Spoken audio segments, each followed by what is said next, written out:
Are you feeling house poor? This is Jeff at Below Average. Recently bought a home over the last few years, more than likely younger generation, and all the payments have been coming in. You're starting to see the rise in cost of every single thing, year after year, sometimes month after month. Things break down. How are you going to pay for it? Because you have too much house versus your income. Well, let me tell you, that term, house poor, has been around forever. The only reason you hear about it more now than you ever heard before is because of social media. So you're not the only generation that has went through this. Every generation has. Some circumstances are different.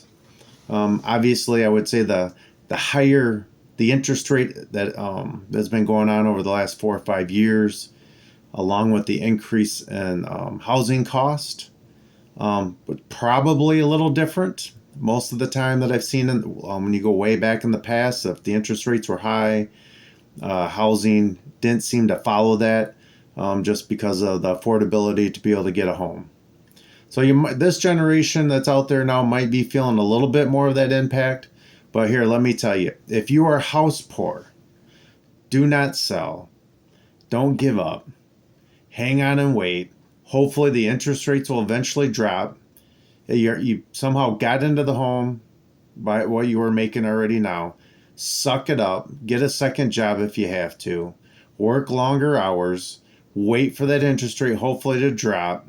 And then you can refinance and maybe get it back down to something a little bit more comfortable. Now, if you are some crazy nut and went out and bought a home, you're single and you bought a 4-bedroom home, or you're married and don't have any kids and you got some crazy 4 or 5 bedroom home and paid some outlandish money for it, well, you might be wanting to sell that and eventually look to something that's more of a starter home where you should have started to begin with.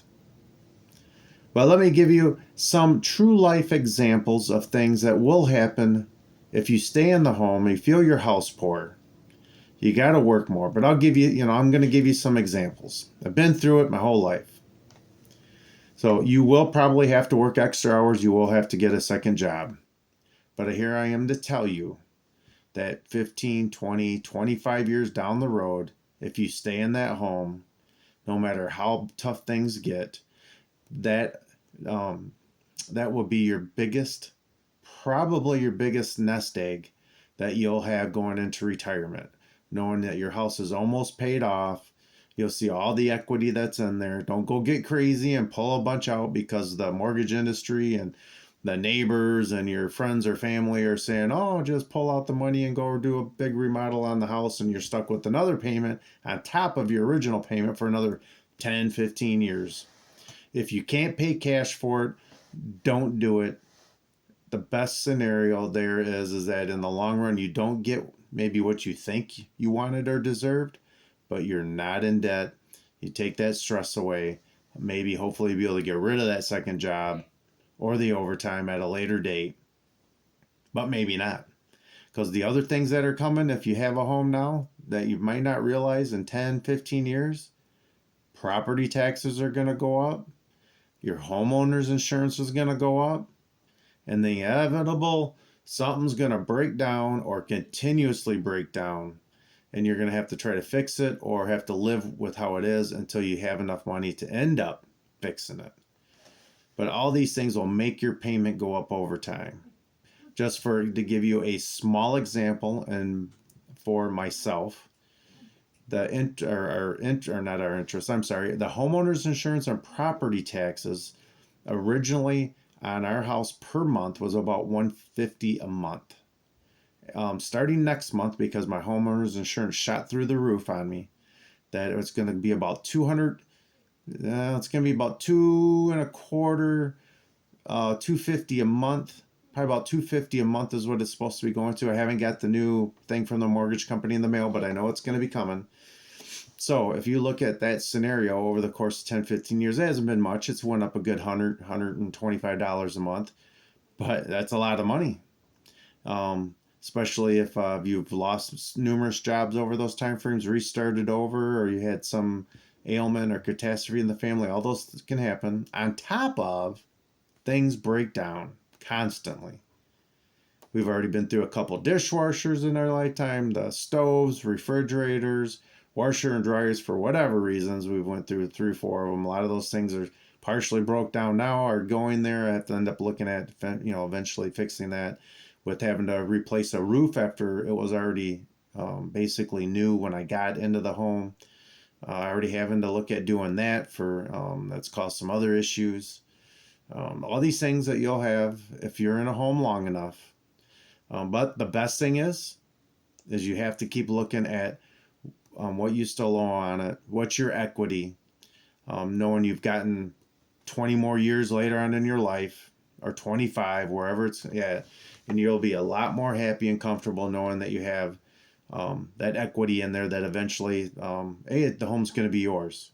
Don't be the one that's sitting there now thinking, oh, I can't go on my vacations. I can't go buy my fancy stuff. I can't have all my fancy whatever coffee or all that other crap. I can't have that nice new car because I'm house poor. Don't go get rid of the house and think I'm going to go run into go renting because maybe I can save a few hundred a month so I can go buy that car and do all that other stuff. Because you do that, you will be caught, and you will be caught for a long time. And you might not get out of it, and you wait 10, 15, 20 years down the road. And I've already done a video on this because I've worked with people this has happened to. You will be within 10 years or so of possible retirement, and you're still renting, and your rent is higher than if you stayed in a house.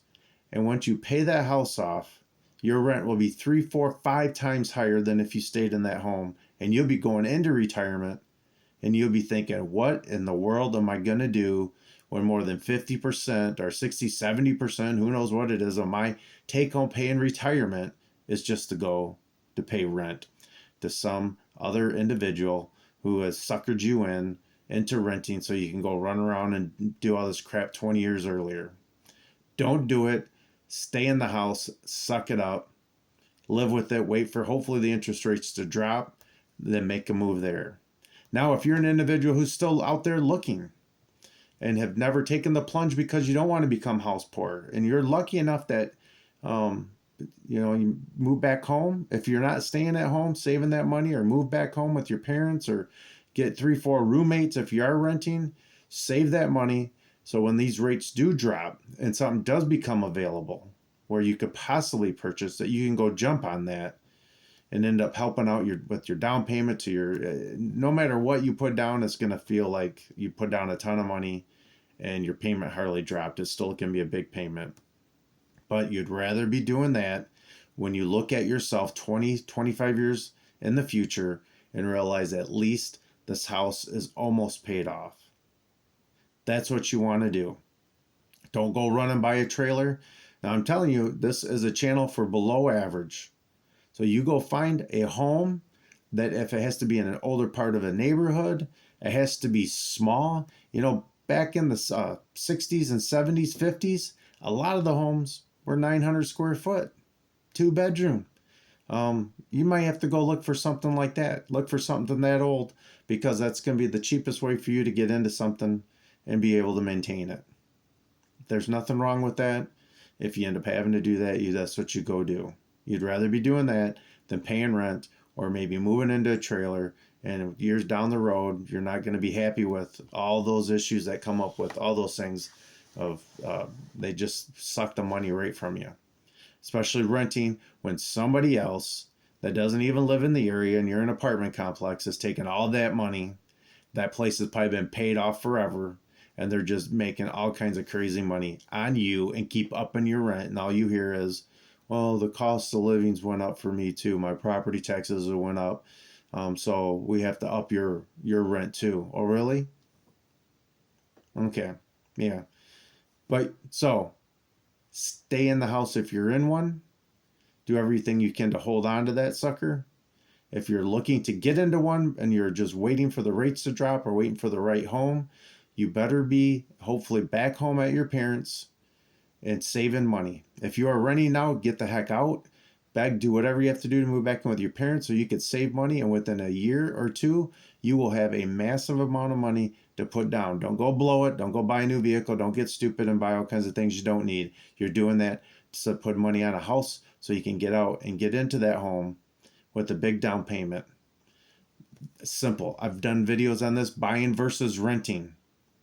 If you go watch that video, that one, at least I can give you some true life examples of people I've worked with that fell into the renting trap their entire lives. Some of it was due to, that's just because they thought that's what they wanted to do. Some of them had bad circumstances and then never got out of it. But they get close to retirement, and I tell you what, they are screwed. They don't know what's going to be hitting them, how bad it's going to be. And I tell you, the writing's on the wall. It's simple math. Just have to look at it. Take your time, focus, don't make any crazy mistakes, and just wait to buy a home or buy that home. Even if you're still going to be house poor, you'd rather be house poor right now in your life than feeling like you have a decent amount of rent and you can go run around and do whatever you think you want. And then in 25 years, you'll realize how you are not going to be happy. So, simple things. This is Jeff at Below Average.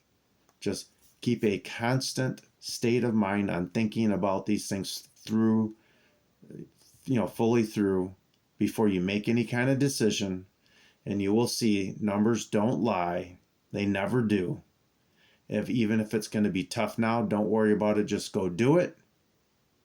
And then go from there. Suck it up. Like I said, I've been the last 4 years, this is the only time I've ever worked one job. All my entire life I worked 2 or 3 jobs. So suck it up, go do it. You'll thank yourself for it in 20, 25 years from now.